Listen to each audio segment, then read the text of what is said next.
اعوذ باللہ من الشیطان الرجیم بسم اللہ الرحمن الرحیم السلام علیکم ورحمۃ اللہ وبرکاتہ۔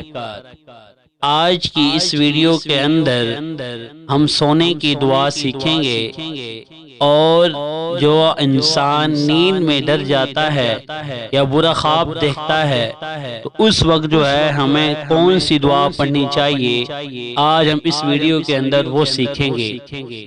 آئیے ویڈیو کو شروع کرتے ہیں، لیکن اس سے پہلے آپ حضرات سے میری گزارش ہے کہ میرے چینل کو سبسکرائب کر دیں اور ساتھ میں بیل آئیکن کو بھی دبا دیں۔ جزاک اللہ خیر۔ تو آئیے ویڈیو کو شروع کرتے ہیں۔ بسم اللہ الرحمن الرحیم۔ جب رسول اللہ صلی اللہ علیہ وسلم بستر پر تشریف لاتے تو دایاں ہاتھ رخسار مبارک کے نیچے رکھتے اور یہ دعا پڑھتے: اللہم بسمک اموت و احیا۔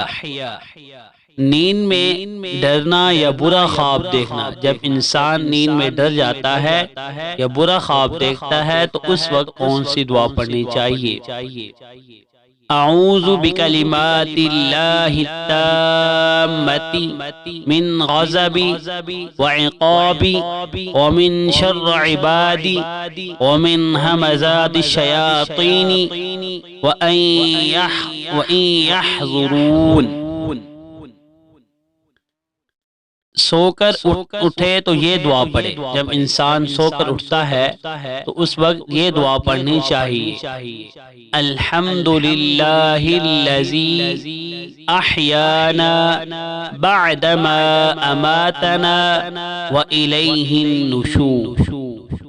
اگر ہماری ویڈیو آپ کو اچھی لگی ہو تو آگے شیئر کر دیں اور لائک بھی کر دیں۔